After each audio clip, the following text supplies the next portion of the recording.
ओम नमो भगवती वासुदेवाय नमो। नमस्कार बंधुगण आपण माननकु आम यूट्यूब चैनल को स्वागत।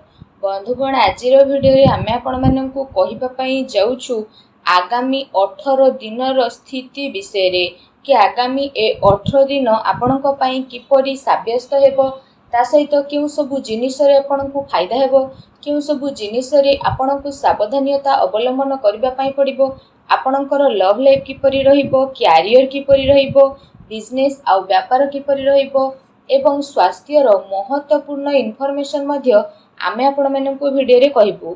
आउ भिडियो शेष रे आमे आपण माननकु किछि उपाय विषय रे मध्य कहिबु, जहा द्वारा आपण ए दिन को आहुरी अधिक शुभ और मंगलदायक साब्यस्त करि परिबे। तेणु आगो को भिडियो आरंभ करबा पूर्वरु आमर आपण माननकु रिक्वेस्ट कि जदि आपण हमर चैनल ले नुआ आछित तो चैनल को सब्सक्राइब करंतु आ सांगरे नोटिफिकेशन बेल को मध्य ऑन करंतु, जहा द्वारा समय समय सह आमर नुआ नुआ भिडियो रे नोटिफिकेशन आपणक पाखरे पहुँचीबो। तो आसंतु जानिबा किपरि रहिबो आपणक पई विशेष भाबरे आगामी 18 दिनर स्थिति। जदि सबुठारु प्रथमे कहिबा कि 18 दिन रे कोन आपणक पई सतरे पॉजिटिव रहबा पई जाउछि, जदि विशेष भाबरे कहिबा आपण समस्ते बहुत ही अधिक संतुलित प्रवृत्तिर होई कि आपण आपणकर सामाजिक संबंध को ए दिन रे आहुरी अधिक मजबूत करि नेबे। धार्मिक कार्य रे ए दिनर आपणकर अधिक टाइम स्पेंड हेबो। घरे कहार विवाह संबंधित कौनसी योजना ए सब दिन रे बनी पारे। अटकी थिबा कौनसी बड़ पेमेंट मिलिबा द्वारा आर्थिक समस्या काफी टाइम पर्यंत सुलझी जीवो तथा टेंशन मध्य आपणकर दूर हेबो। घरर वृद्ध लोकंकर आशीर्वाद आउ सहयोग आपणक प्रॉब्लम रे शायद सिद्ध हेबो। आपणक व्यक्तित्व तथा आत्मविश्वासर सम्मुखरे आपणक विरोधी माने परास्त हेबे। समाज रे आपणकर मान सम्मान बढ़िबो एवं समाज रे आपण सम्मानित अनुभव मध्य करिवे। ए कारणरू आपण आपणकर निजर कार्य को बहुत ही भल भाबरे करिबारे सामर्थ्य नजर आसीबे। ता सहित संतान माननकु कौनसी महत्वपूर्ण बड़ उपलब्धि मिलिबा कारणरू घरे खुशीर माहौल रहिबो। अति संपर्कियंक सहित गेट टुगेदर प्लानिंग मध्य आपणकर बनी पारे एवं खर्चर अधिकता मध्य आपणकु देखा देबो। जदि कौनसी कोर्ट केस चालू छे तो ता उपरे विचार विमर्श मध्य ए आगामी 18 दिन रे हेबो, जहार फैसलार फल आपणक पक्षरे जीवो। ता सहित बड़ंकर सपोर्ट आपणक कार्य को आहुरी सुगम करि देबो। पूर्व किछि समयरु थकापण दिनचर्या रे आपणकु छुटकारा मिलिबो।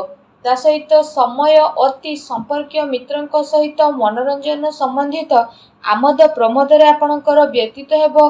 पिलांक खुशी खबर संबंधित कौनसी खुशी खबर आपणकु मिली मध्य पारे, जहा द्वारा घर परिवार रे काफी खुशीर माहौल रहिबो। ता सहित आपणक पई कोन नेगेटिव रहिबो जदि कहिबा तो ए दिन रे कौनसी प्रकारर यात्रा रे नुकसान हेबार संभावना मध्य लागुछि। सेथि पई यात्रा को आपण स्थगित रखंतु। आर्थिक समस्या को नेकी घरे कौनसी चिंता मध्य आपणकर आसी पारे। ए दिन रे जदि कहिबा बेकार कार्य रे आपणक समय को व्यर्थ रे व्यतीत करंतु नाही, कारण एहा द्वारा आपणकर महत्वपूर्ण कार्य अधारे अटकी मध्य जीवो। विद्यार्थी वर्ग को निजर पाठ पढ़ा प्रति अधिक ध्यान देवार आवश्यकता मध्य रहिछि। आयर साधन रे आपणक पई स्थिति सामान्य रहिबो। सेथिपई निजर खर्च उपरे अंकुश लगेइकी रखिबार अति आवश्यकता रहिछि। पैसा मामला रे आपण सावधान रुहंतु। ए समय रे आपण निजर दृष्टिकोण सकारात्मक बनेइकी रखिबा ही उचित साब्यस्त हेबो। ता सहित पड़ोसींक सहित कौनसी कथा को नहीं कौनसी प्रकारर मतभेद मध्य आपणकर उत्पन्न होई पारे। पुलिस थाना जीवार सिचुएशन मध्य आसी पारे। हेथिपई निजर बाणी उपरे कंट्रोल रखिबार अति जरूरी रहिछि। कौनसी भी निर्णय दिल अपेक्षा आपण दिमाग रु नियंतु। भावुकतारे आसिकी आपण आपणकर नुकसान करि पारती। पिलांकर गतिविधि उपरे कड़ा नजर रखंतु। तांको द्वारा कौनसी प्रकार नुकसान होई पारे। कौनसी बड़ फैसला नेबा द्वारा कौनसी अनुभवी व्यक्तिंकर परामर्श अवश्य नियंतु। जमी बाड़ी संबंधित कागज कारोबार को आपण बहुत अधिक ध्यानर सह करंतु। कौनसी प्रकारर धोखा धड़ी आपणक सह होई पारे, तेणु टिके सावधान रुहंतु। आसंतु जानिबे ए दिन रे आपणकर लव लाइफ किपरि रहिबो। घरर कौनसी मामला को सुलझेइबा पई जीवन साथींकर ए दिन रे आपनकु पूर्ण सहयोग प्राप्त हेबो। प्रेम संबंध रे भूल बुझामणा कारणरू किछि दूरता मध्य आसीजिब। किछि विपरीत लिंग व्यक्तिंक प्रति ए दिन रे आकर्षण बनिबारू पर्सनल लाइफ रे मध्य आपनकर विशेष भाव में प्रोब्लेम आसीबो। सेथिपई निजर भावना को संयमित करिकि रखंतु। पति पत्नीक भितर मधुर संबंध रखिबो। कौनसी पिलांकर नकारात्मक कथा को नहीं चिंता होई पारे। पति पत्नीक भितर भावनात्मक संबंध भल रहिबो, किंतु घरे अधिक हस्तक्षेप करिबा आपनक पई ठीक हेबो नाही। निजर व्यस्तता दिनचर्यारू घर पई आपण टाइम अवश्य बाहर करंतु। घरर लोक आपणक भावनार काफी कदर मध्य करिवे। ए दिन आपणक प्रेम जीवन पई बहुत ही भल दिन रहिबाकु जाउछि। आउ ए दिन रे आपणकु अवश्य ही लाभ उठेबार रहिछि। आसंतु जानिबे ए दिन रे आपणक व्यवसाय आउ करियर किपरि रहिबो। आर्थिक गतिविधि रे अधिक सुधार हेबार स्थिति देखा जाउ नाही, किंतु भविष्यत संबंधित योजना पई एबेठारो ही परिश्रम करिबार आवश्यकता रहिछि। चाकरी पेशा व्यक्तिंक पई प्रमोशन रो मध्य विशेष भाव में जोग बनुछि। ता सहित कार्य क्षेत्र रे मन आपणकर किछि विचलित हेबा कारणरू ध्यान लागि परिबनी, तथा निर्णय नेबारे मध्य किछि असहयोग आपण अनुभव करिवे।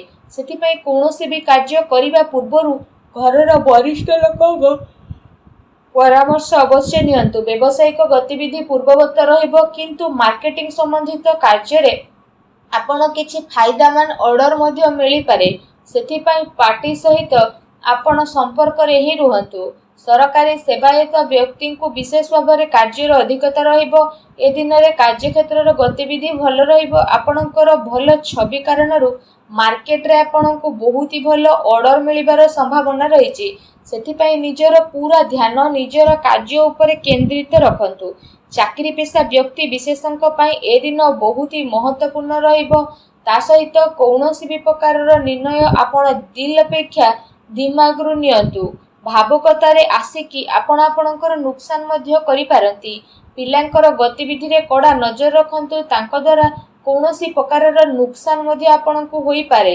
निजर व्यवसाय संबंधित कौनसी भी प्रकारर प्लान को आपण अन्य आगे आदौ भी शेयर करंतु नाही, अन्यथा आपणको कामर अधिक फायदा हेबो नाही। आ लोक तार फायदा मध्य उठेबे।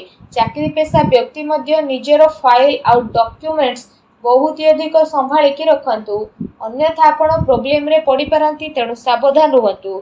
आसंतु जानिबे ए दिन रे आपणकर स्वास्थ्य किपरि रहिबो।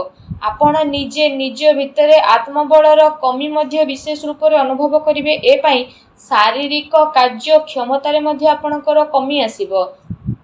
सेथिपई आपण निजे निजको बहुत ही अस्वस्थकर अनुभव करिवे। ता सहित आपण आपणकर दिनचर्या को बहुत ही संयमित रखंतु।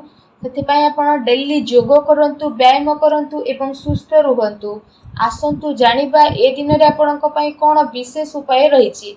ए दिन रे आपण विशेष भाव में स्नान आदि करि सारिबा परे चीनी, गुड़ एवं चाउल ता सहित पिठा ए सबु को आपण विशेष भाव में नियंतु एवं कौनसी एक पोखरी रे भसाई दियंतु।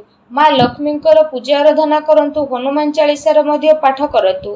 देखिबे आगामी 18 दिन आपणक पई शुभ आ मंगलदायक साब्यस्त हेबो एवं माँ लक्ष्मींकर कृपा आपणको प्राप्त हेबो। वीडियोटी केमती लागेला कमेंट करके जणांतु। आ चैनल नुआ आस्तिले चैनल को भी सब्सक्राइब मध्य करंतु। धन्यवाद।